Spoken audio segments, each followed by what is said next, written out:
आशा भरी नारी। ये TWR इंडिया की प्रस्तुति है।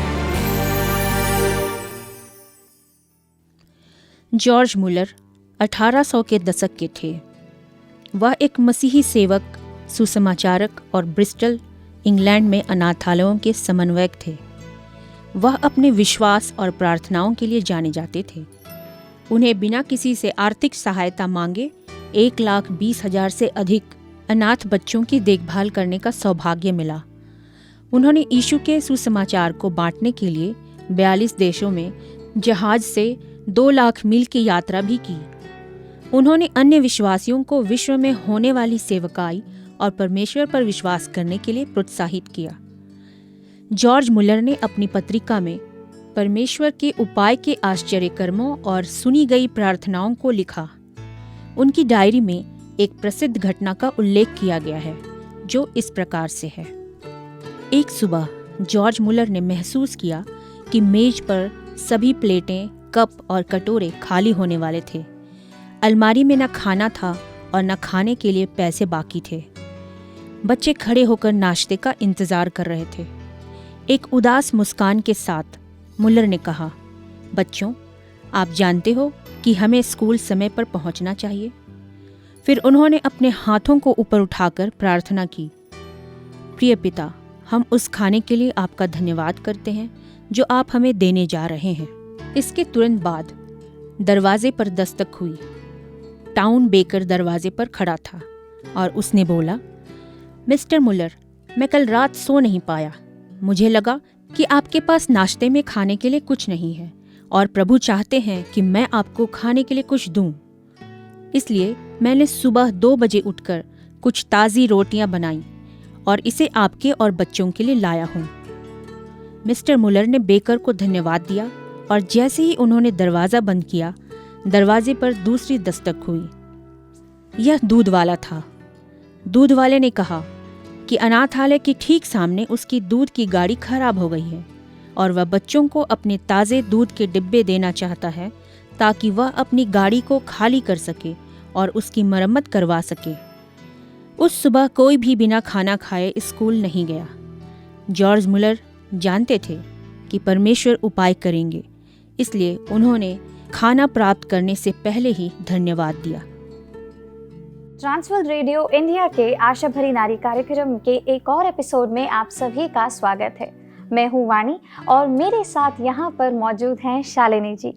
और आज हम परमेश्वर के नाम में, परमेश्वर के विषय में एक साथ एक नई बात को जानेंगे, सीखेंगे, खोजेंगे और उसके अध्ययन करने के लिए प्रोत्साहित होंगे।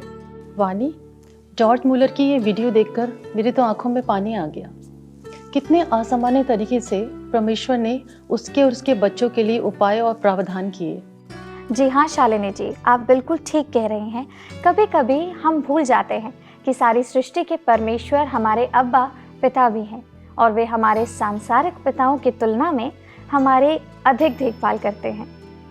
बहनों, आज हम परमेश्वर के विषय में बात करने जा रहे हैं, जो हमारे यहोवा यिरे है, जो उपाय करने वाले परमेश्वर हैं। शालिनी जी, क्या आप इस बात को जानते हैं कि जिस दाता के बारे में हम यहाँ बात कर रहे हैं, जब हम एक दाता के विषय में सोचते हैं तो हम हमेशा सांसारिक प्रावधानों के विषय में ही सोचते हैं।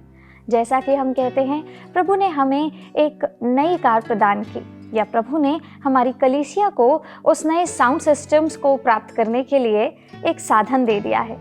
हम में से कुछ लोग ऐसे समय को याद करते हैं जब परमेश्वर ने स्पष्ट रूप से हमारी ज़रूरतों का पूरा ध्यान रखा हो और उन ज़रूरतों को पूरा किया हो, जैसे कि घर का किराया चुकाने के लिए पर्याप्त पैसे की आवश्यकता को पूरा करना, या अस्पताल के बिलों का भुगतान करने के लिए एक दोस्त की उदारता। बहनों, ये सच है। हम कभी कभी स्वयं को मिलने वाली सामग्री या वित्तीय प्रावधानों पर बहुत अधिक ध्यान केंद्रित करते हैं। बेशक अपनी सभी ज़रूरतों को पूरा करने के लिए परमेश्वर पर निर्भर रहना गलत नहीं है, लेकिन हमें ये नहीं भूलना चाहिए कि इससे अधिक और भी बहुत कुछ है। शालिनी जी, लेकिन इस कथन से आपका क्या अर्थ है? चलिए वाणी, तो हम शुरू से देखते हैं। क्या आप जानते हैं कि बाइबल में यहोवा यिरे सबसे पहले कहाँ पाया जाता है? शालिनी जी, मेरा मानना है कि बाइबल के अनुसार अगर हम देखें तो यह उत्पत्ति 22:11 से 14 में पाया जाता है, जब परमेश्वर एक जंगली कटीली झाड़ी में फंसे एक मेढ़े का उपाय करते हैं। जी हाँ, बिल्कुल सही है। बाइबल में उत्पत्ति 22 उसके 14 पद में लिखा है कि अब्राहम ने उस स्थान को यहोवा यिरे यानी यहोवा उपाय करने वाला कहा, और आज तक ये कहा जाता है कि यहोवा के पहाड़ पर उपाय किया जाएगा। इसलिए शायद उत्पत्ति 22 में हम अब्राहम की कहानी को पढ़ते हैं, जिसे परमेश्वर ने आज्ञा दी थी कि वे अपने पुत्र इसहाक को मोरिया पर्वत पर ले जाए और उसे वहां बलिदान करे। अब हमें इस बात को याद रखने की आवश्यकता है कि इसहाक वाचा का पुत्र था। जब अब्राहम और सारा बूढ़े थे तब परमेश्वर की ओर से वह एक चमत्कारी उपहार था। वह वाचा की संतान थी जिससे परमेश्वर ने एक महान राष्ट्र बनाने की प्रतिज्ञा की थी। वह परमेश्वर का उपाय था। जी हाँ, बिल्कुल ठीक कहा आपने। जब तक कि परमेश्वर ने उस वेदी पर रखने और बलिदान के रूप में चढ़ाने के लिए नहीं कहा, इसलिए परमेश्वर ने अब्राहम को परीक्षा लेने का निश्चय किया और उसने कहा, हे अब्राहम, और अब्राहम ने उत्तर दिया, देख मैं यहाँ हूँ। और परमेश्वर कहते हैं, अपने पुत्र को अर्थात अपने इकलौते पुत्र इसहाक को जिससे तू प्रेम रखता है संग लेकर मोरिया देश में चला जा और वहां उसको एक पहाड़ के ऊपर जो मैं तुझे बताऊंगा होम बलि के लिए चढ़ा। और फिर अब्राहम और इसहाक उस जगह पर जाते हैं जिसके विषय में परमेश्वर उन्हें बताते हैं, और फिर अब्राहम ने वहीं वेदी बनाई। वह लकड़ी को सजा कर रखता है और अपने पुत्र इसहाक को बांधकर वेदी पर की लकड़ी के ऊपर लिटा देता है। यह इस अध्याय को पढ़ने के लिए शायद सबसे कठिन हिस्सा है मित्रों। माता पिता के रूप में हम जानते हैं कि यदि हमें ऐसा कभी करना पड़ा तो हम में से बहुत से लोग अब्राहम की तरह आज्ञाकारी नहीं हो पाएंगे। ये बिल्कुल सच है वाणी। वैसे भी अब्राहम अपने हाथ बढ़ाकर उस छुरी को लेने ही वाला था कि अपने पुत्र को बलि करे।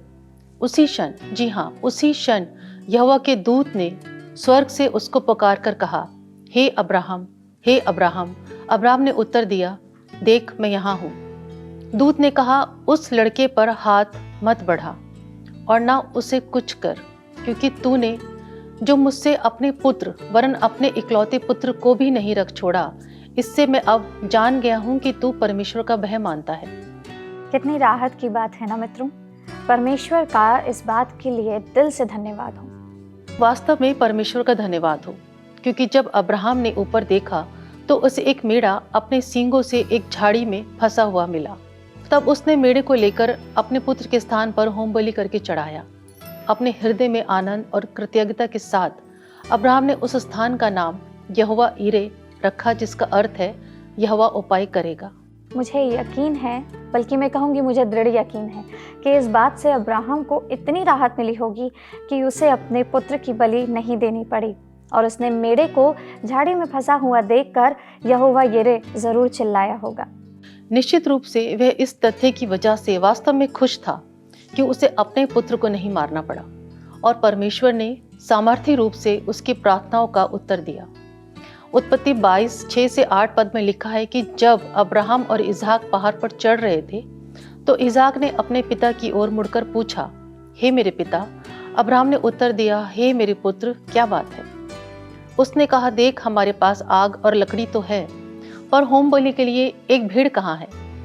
अब्राहम आगे होने वाली बात को सोचकर परेशान तो हुआ होगा। कोई अपने ही पुत्र को कैसे मार सकता है? तब अब्राहम ने हियाव बांधकर अपने पुत्र से कहा, हे मेरे पुत्र, परमेश्वर होम बलि की भेड़ का उपाय आप ही करेगा। और दिलचस्प बात यह है कि किंग जेम्स वर्जन में ये लिखा है, परमेश्वर स्वयं एक मेमना प्रदान करेंगे।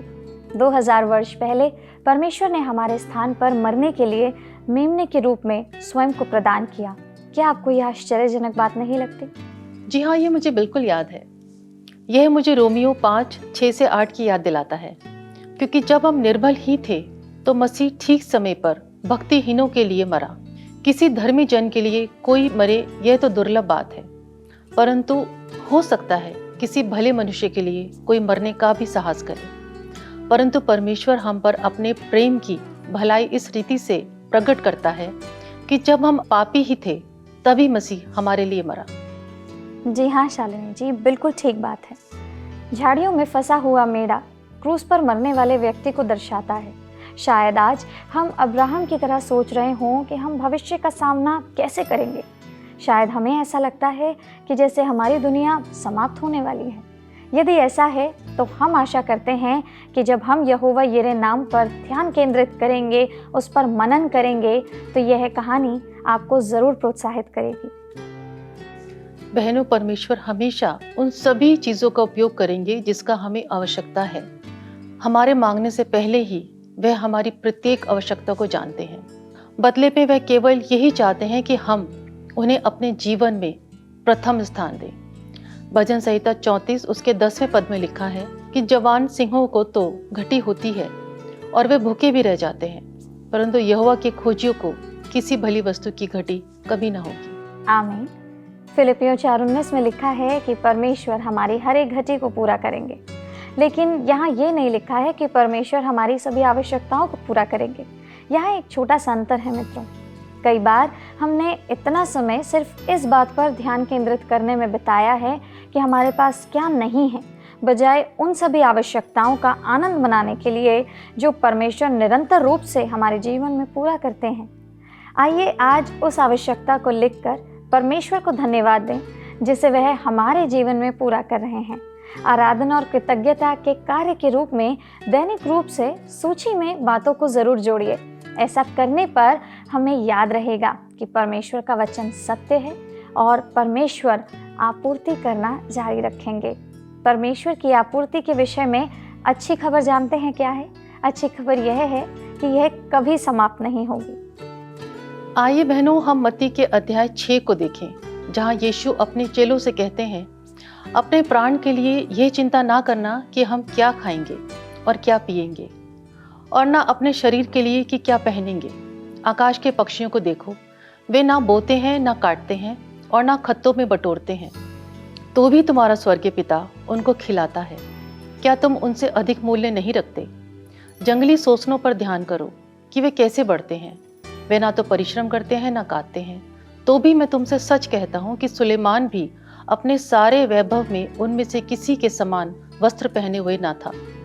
इन पदों में यीशु बताते हैं कि वे अपनी सृष्टि की सबसे छोटी और यहाँ तक कि सबसे महत्वहीन चीज पर भी ध्यान देते हैं, उसकी भी परवाह करते हैं। वह उन्हें कपड़े पहनाते हैं और खिलाते हैं। उनकी दृष्टि में वह बहुमूल्य है।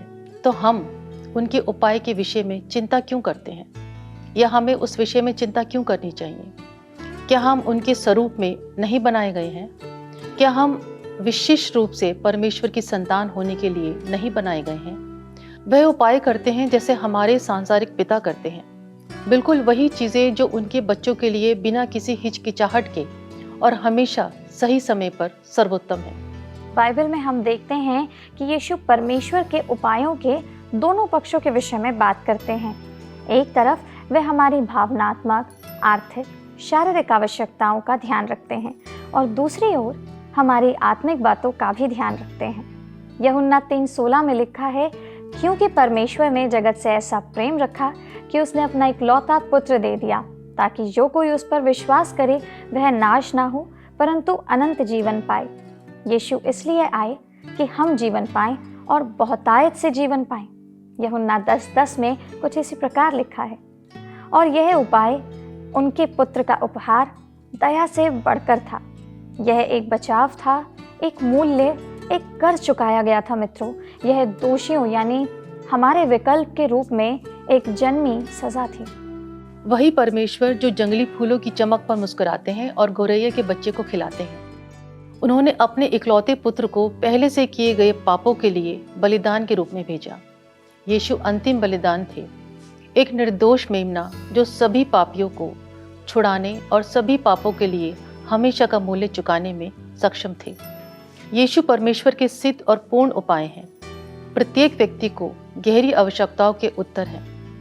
इसलिए मित्रों, जब हम कहते हैं कि यहोवा यिरे यानी यहोवा उपाय करेंगे, तो हम निश्चित हो सकते हैं कि यह बिल्कुल सच है। हम इसे फूलों और पक्षियों में देख सकते हैं और हम इसे क्रूस पर भी देख सकते हैं। यीशु परमेश्वर के महान उपाय हैं, लेकिन यह आज्ञाकारिता थी जो उपाय की ओर ले गई, यहोवा यिरे का उपाय।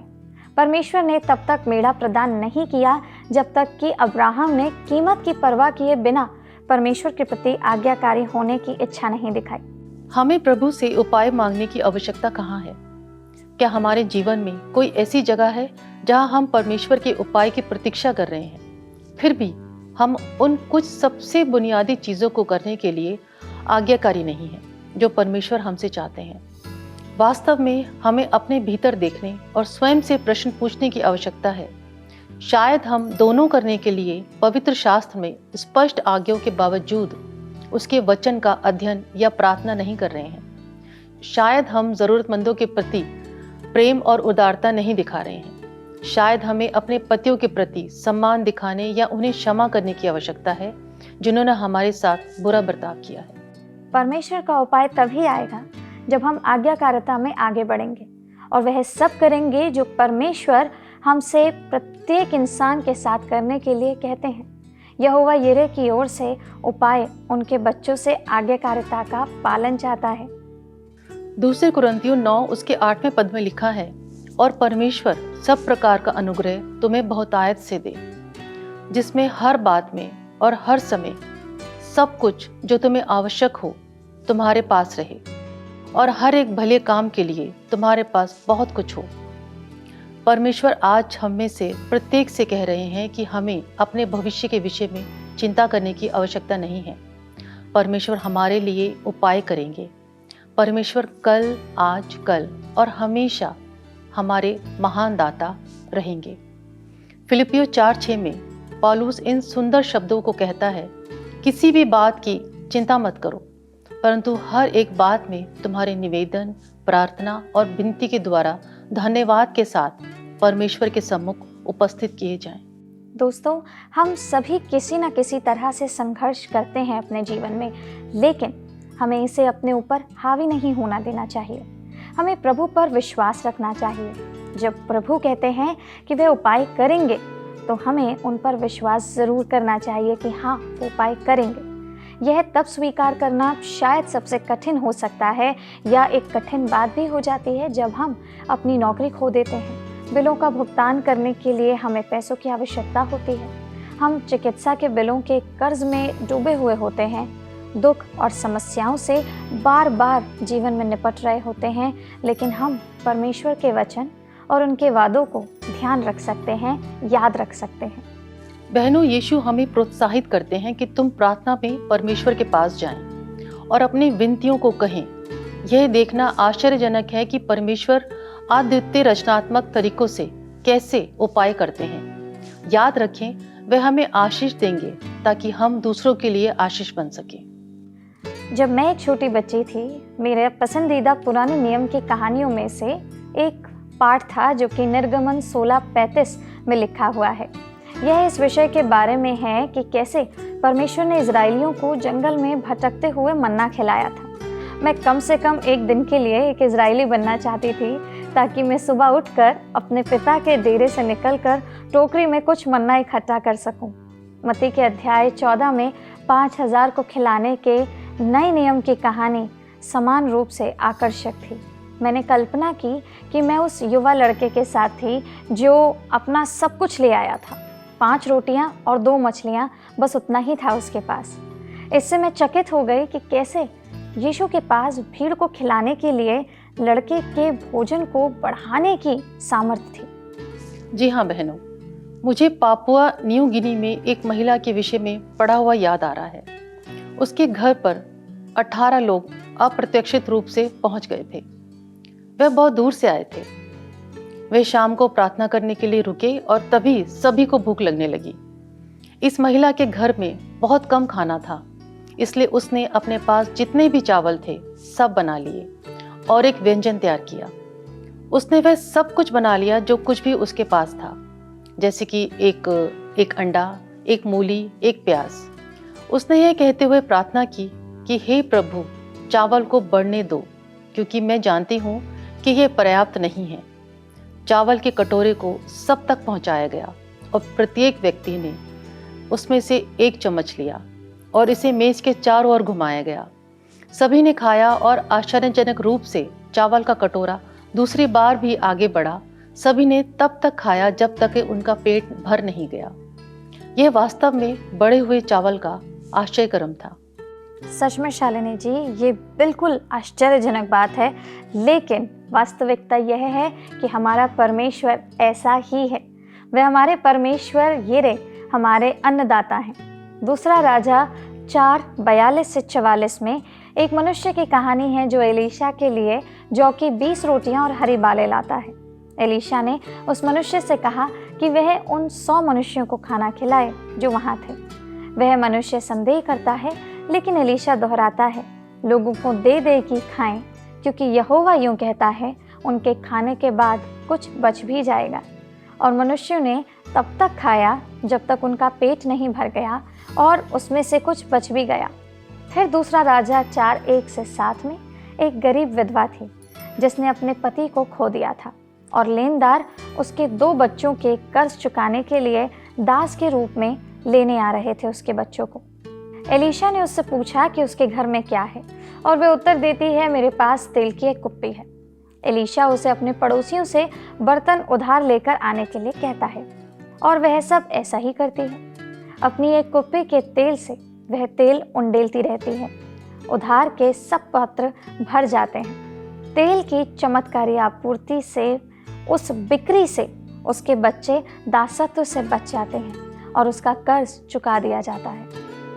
वाह, वास्तव में हमारे परमेश्वर हमारी प्रार्थनाओं को सुनते हैं और वह अपने बच्चों के लिए उपाय करने में प्रसन्न होते हैं। चाहे वह भोजन या वित्त या विश्वास के प्रश्न हो, हमें अपने संघर्षों के साथ परमेश्वर के पास जाने की आवश्यकता होती है। जी हाँ मित्रों, आशा भरी नारी में हम सभी की ओर से आपको आमंत्रित किया जाता है कि आप हमारे यहोवा यिरे, हमारे दाता के रूप में परमेश्वर की ओर अधिक गहराई से जानिए, उसको अपने जीवन में महसूस कीजिए, इस विश्वास के साथ कि हमारे परमेश्वर अपने उस धन के द्वारा जो महिमा सहित मसीह यीशु में है, हमारी हर एक घटी को पूरा करेंगे।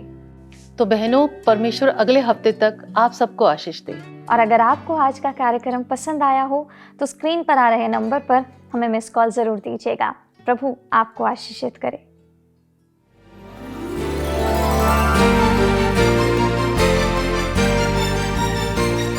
आशा भरी नारी, ये TWR इंडिया की प्रस्तुति है।